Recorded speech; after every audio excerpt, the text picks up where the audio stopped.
Welcome into another edition of Around the Ozarks Sports Scene. I am Scott Puryear. As always, big thanks to you for tuning in to the podcast this week as we talk sports with local newsmakers. And our special guest today is the defending state champion, two-time state champion now, girls high school golfer from Glendale High School, Paige Bowman. Paige, thanks for joining me today. Thank you for having me. Well, I guess you need now for Glendale to drop to Class 2 next year so you can almost complete the classes sweep since you won Class 4 as a sophomore and Class 3 as a junior. Or are you okay just staying where you are? I think I'm okay staying where I am. Was that different for you at a different class like that? It was a little bit different. I feel like it changes like every year, like the teams you play, because every year there's different teams in each class. So. And, of course, your team won state as well, which was had to be a great feeling in that regard, wasn't it? Yes, it was amazing. We also won my freshman year, and it's just like winning with your team. It's so fun. And is that's a concept that a lot of kids don't understand in high school golf, but, I mean, it's big, isn't it, when you can encourage that number 3, 4, 5 to keep going and say, hey, we need your score. Let's get this done. Yes, for sure. Yeah. So the freshman year state championship, that was Class 4, correct? Correct. Okay, so Class 4 as a freshman and sophomore, you win state. What's that? My freshman year, we were in Class 3. Class 3, okay. So you guys are kind of going back and forth here on the enrollment level then. So, yeah. And this was this past month at River Cut, and did local knowledge help you at all? I mean, you shoot 142 for 2 days. You win by 6 shots over a teammate. Playing River Cut probably was not a bad thing, right? No, not at all. I've always played River Cut growing up, and then we can practice there all season. So it was really nice that it was here. How'd that break down? Was it 271s or 70-72? How'd you do the 2 rounds? I shot 69 the first day and 73 the second day. Okay. Had to be pleased with that 69 to open things up. What was your lead after the first round? 3 shots. Only 3. Okay. Wow. So second day a little tougher for you? Second day was a little tougher. It was a lot windier the second day as well. Well, for those who are thinking, who is this kid? You know, Paige Bowman, never heard of her. If you haven't been following golf in the area here in the last couple of years, you would have known who she is because, and the family name is kind of a legacy there. Your dad, Corey, was a standout golfer, I believe at Nevada, wasn't he, in high school? Yes. Yeah, and, went on to a college career, I want to say Baylor, is that right? Baylor, that's correct. Yeah, I still have a memory here, and then played professionally for several years.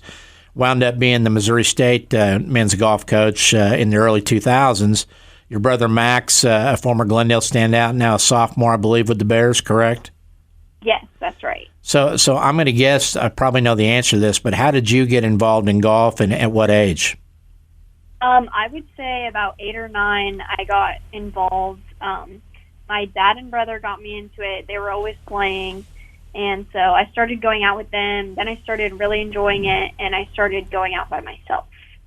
Well, there's a lot of kids that would try it because, I mean, golf is hard. You know, it's not something that you just pick up. You know, my daughter said, hey, I think I'm going to play golf this year for the high school team, and this is in August. I'm like, yeah, it doesn't work that way with golf. You know, you play for a while and you just gradually get better. But what were those early days like for you? Did you take to it instantly and feel like you could be pretty good?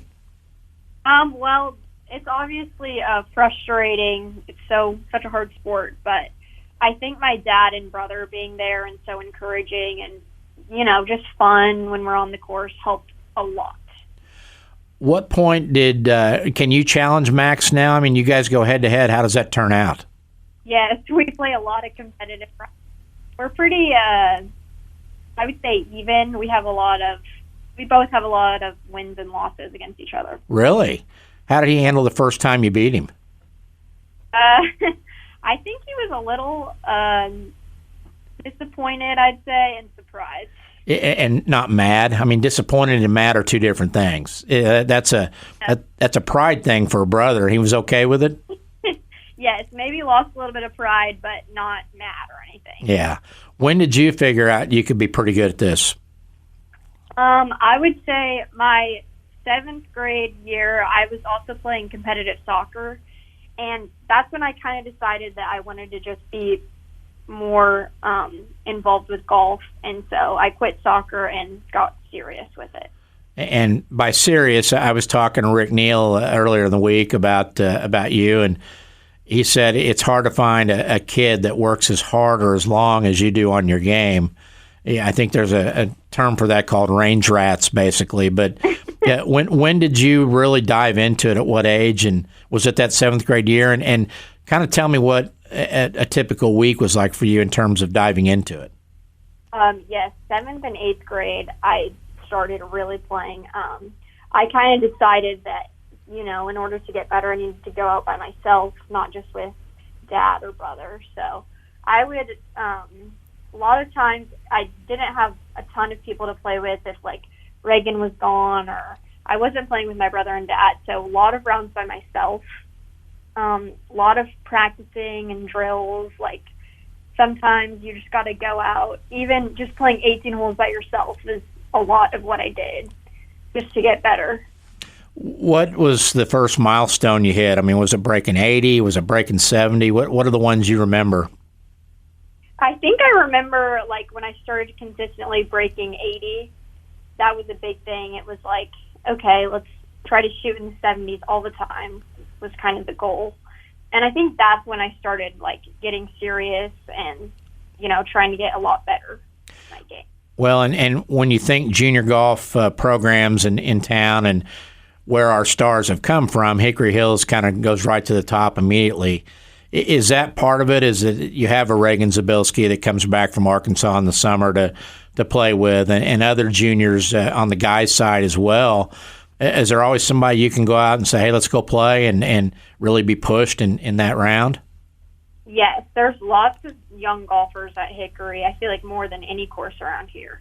So a lot of, like, competitiveness, I would say, between all of us. What's it like when you and Big Z hook up? What's your weakness compared to her? Oh, it's the best time. We play a lot of rounds together. We'll play in groups, so we'll have fun rounds. We play a lot of me and my dad versus her and her dad. That was our favorite. She's ungodly long, I hear. Is that correct? She's so long. That's probably the toughest part playing Reagan. She's such a good ball striker, and she hits it so far. And is that the thing you have to make up against her when you guys go head-to-head? How far are you behind her on drives typically? Yes, for sure. I would say probably like 20, 30 yards. Wow. And you make that up with great iron play or short game or combination? I would say combination. Just she's so good, but just try to have less shots on the putting green and chipping and all of that. Try to make up for it. Can you get in her head at all? No, she's hard to get in her head. Really? Are you saying there's not a lot going on up there, or what are you saying, Paige? No. You guys have fun when you get out there and play, obviously, it sounds like. Yes, super fun. Yeah. She's one of my... What parts of your game would you say now are your strength, and what areas do you want to work on to take that next step? I would say chipping is the strongest part of my game. I feel like I can get it up and down from a lot of places. And then I would say right now I'm mostly working on just strength and, like, ball striking off the tee, like hitting it further. Mm-hmm. Is that something that comes with kind of growth? I mean, physical growth for you, or are you doing things to try to get bigger and stronger? I do CrossFit, and I do, like, a stack system, which is like a swing speed training. Okay. Well, and I was talking about your high school accolades. You also won the Missouri State Junior this past summer. Was that a first for you? Yes, that was the first time. And where was that? It was at Crown Point in Farmington. Okay. And how much did you win by in that one? 7. 7 shots? Wow. So I would say you had a big summer. Yes, it was a lot of tournaments. We're kind of at a golden time here with girls golf in the area because of what you're doing, what Reagan's doing, Lila Louderbaugh, is tearing it up at KU and in the summer scene. I mean, is this just kind of a special time, or have you guys kind of pushed each other? I know they're older, but kind of watched each other during the process? Yes, for sure. It's so fun, like seeing everyone just kill it out there, Lila and Reagan. It's just awesome, and like encouraging each other. It's great. Absolutely. And we haven't talked about it, but a little extra inspiration for you this year. Your dad, who, like I said, I've covered him since he was a high school kid. Great golfer, great guy. Had a little bit of a health episode back last winter and has been on the road to recovery. And I know that, like I said, everybody talks about what a hard worker you are. What has your dad's recovery process done in terms of inspiring you to get out there and get after it? Well, he's working harder than any of us, so that's really encouraging to see, and just so motivated. He's just always working. I mean, he's always been a hard worker, and he's still continuing to do that. So seeing him just getting better and improving so much is really encouraging. When you take up a game of golf like this, and having a guy like that was a great player and a college coach, how much of that has helped you get to where you are in terms of the fundamentals? And I mean, do you turn to Dad or Max or both when hey, what's wrong on my swing here?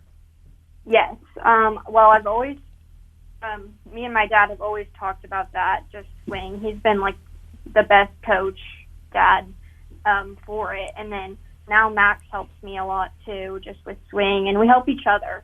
Dad still comes out, and he's been putting and chipping, and he comes out and golfs. He really enjoys it still. And, it's pretty competitive out there. I know some of the adults, the guys that play with Reagan, and they have to tuck their tail between the legs sometimes because she beats them. Are there guys out there at Hickory that you in particular really enjoy beating? I like beating some boys kind of my age that play on the Glendale team. I think that's the best, when you get to beat them your own age. Yeah, how do they take it? We're pretty competitive. I don't know if you know Hudson Forbacher. Yeah. Yeah, but we play all the time, and we're always doing some game or something like that. And I'm sure Cole will let him know if he hears about it, right? Yes. Yeah. What is a typical practice week like for you? I mean, during school and then in the summer, to kind of tell us your routine. So I would say, I play every day and practice. Kind of depends on what I need to work on, and like if I just had a tournament and struggled with something, that's mainly what I would focus on. And then you have somebody you work with outside the area too? Yes, I work with Ryan Roddy from Southern Hills, and then I also work with Ann Kane she's at the World Golf Village in Florida. Absolutely. You don't have to remind me Ann Kane, because she was a legend here back in the 80s. What she did at Glendale and played at the University of Georgia, just a great career. How did you hook up with Ann? Well, my friend Marley Edgman, who plays at Missouri State, she started going to her a few years ago. And I think like a year after she started, I started, because she helped Marley a lot. So. Do you play any of the women's events, like the state women's events, any of those things? I know we've had some great golfers come through, over the years and are still playing there. Do you venture into those at all? Yes. I played in the Missouri Women's Am this summer. How'd that go? It was great. It was at Hickory, so. Oh, that's right. Yeah. What'd you finish in that one? Yes. I got either 12th or 11th. Okay. And was that a first time in that event? No, I had played in that prior years, but the first time I would say I was like competing in it. Okay. How are the college offers coming now? Are you starting to hear from some people? Yes, it's super exciting, just seeing where it goes, and I don't know, we'll see. Who are some of what level are you hearing from right now? Mizzou, hopefully KU. I've talked to several schools, just trying to get in visits and stuff like that. And we live in an age now where the NCAA has been kind of turned upside down with the transfer portal and NIL and all these things. As a high school golfer, I know in other sports like football, basketball, high school kids have to be more patient because these coaches now are looking to see who might be going in the portal. And are you getting people that are talking to you about making an offer pretty quickly, or are they going to make you wait, you think, till after your summer coming up, after your junior year? I'm not exactly sure, but I think it's happening a lot quicker now than it used to with offers and girls committing and stuff like that. So hopefully sooner rather than later. What's your ultimate goal with all this? I would just say to get better each and every day. I know in college that's my goal. I want to go somewhere where I can play and compete and just continue to get better. And is professional golf on the horizon for you? Is that a goal? Yes. It is? That's the goal, yes. Awesome. What do you think you'll need to improve in? What areas to be an LPGA Tour player at some point? I would say a lot. But I think distance is a big thing. I think mentally it's going to be a big thing. And then just those players are so good. So just continuing to just sharpen my game and sharpen my mental area and course management, just all of it. Well, and I guess playing with Reagan kind of gives you a little preview of it because she plays with that next wave of those golfers playing SEC golf at Arkansas, and can probably tell you a little bit about what it takes, at least getting ready to prepare for that, right? Yes, for sure, yes. Yeah. She just won the tournament, too, so. I saw that. Was she shoot 63 in one of the rounds? Yes, she did. That's crazy. Of course, she also shot a 60 at Stewart once, so. Was it 60 or 59? I think it was 60, wasn't it? I'm not sure. Yeah, we gave her. I think we gave her a hard time for not being able to get that extra birdie in. But what's your low round ever? 66. And where was that? It was at Silo Ridge at Districts this year. Oh wow! Tell me about that round. What was going right? Ball striking was good. Putts were going in. It was just a good round. I also didn't have a bogey, so that helped. At what point when you're going around there, and it's not just your usual tournament, it's the district where you need to perform to move on, at what point did you kind of stop and go, wait a minute, I'm on par for a 66 here? I would say like hole 14 or 15. My goal, like going into the back nine, was to try to make no bogeys. So that's kind of all I wanted to do, and then just let the birdies happen. And what were you at the turn? 3 or 4 under. 4 under? Wow. So that that had to tip you off that maybe you're on to something special with that kind of start too. And yeah, kind of getting back to the pro talk, and I know one of the great things in your sport is the ability to play AJGA events and kind of get out there and see what's out there. Have you done a lot of that to this point, and what's your schedule like in that regard next spring and summer? Yes, I played in quite a few AJGAs this summer. I think 5 is the max you can play in. So those are so nice. They're so competitive. So the fields are so strong. But they really clean up your game and just get you in the right shape, I would say, for fall season and then for college too. And hopefully I'll be able to play a bunch too this spring and summer. For the junior AM, I got fully exempt status for them for a year. So that's awesome. Yes, hopefully pick and choose my tournaments. Do you have an idea where you want to go? I mean, how far? Are there events kind of out of the area that you're kind of got your eye on, or have you set your schedule? Well, I don't even know. I don't think it's come out yet for next summer. Okay. So, but there are events all over, so probably some further and some closer. What's Paige Bowman like to do when she's not hitting balls on the range or playing a practice round? I love hanging out with my friends. I like going to the pool in the summer, playing pickleball. It's fun. I like doing CrossFit with my mom, and then I like watching TV too. What do you watch on TV? It depends. Me and my parents are usually watching some show. So whatever is on, I would say.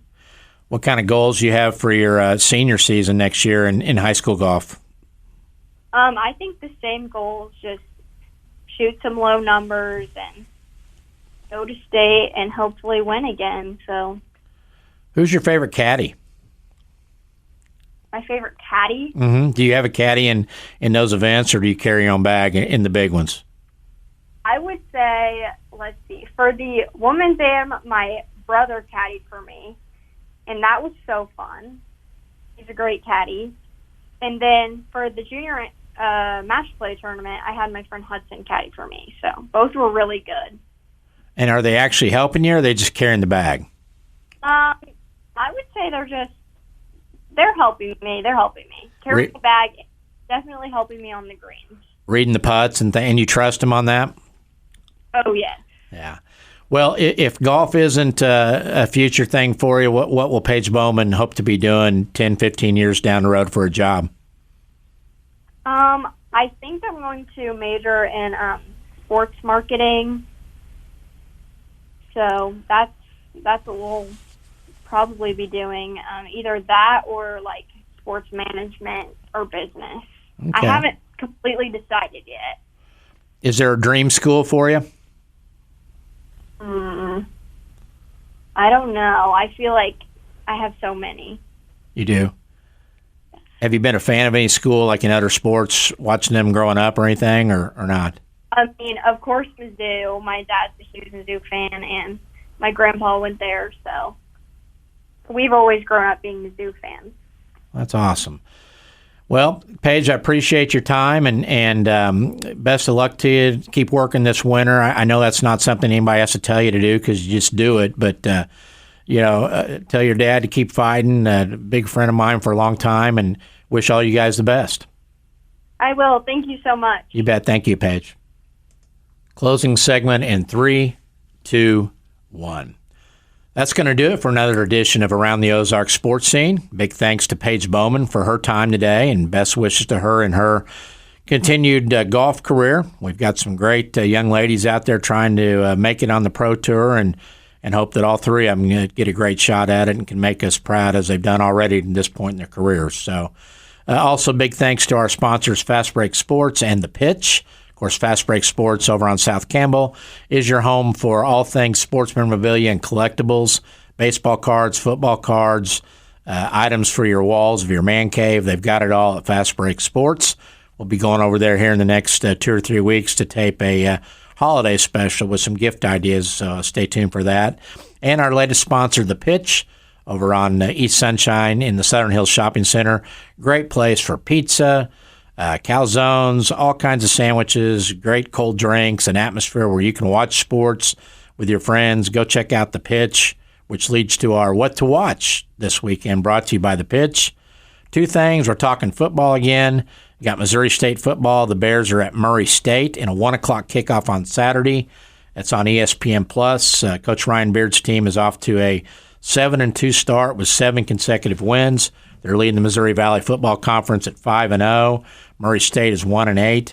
Look for the Bears to pick up that 8th win of the year, which is a tremendous accomplishment given what that program's done in most of the recent years here. So congratulations to Coach Beard and the Bears, and go get another W. And that takes us to Sunday with the Chiefs. They've got a noon kickoff against the Broncos. That'll be on CBS.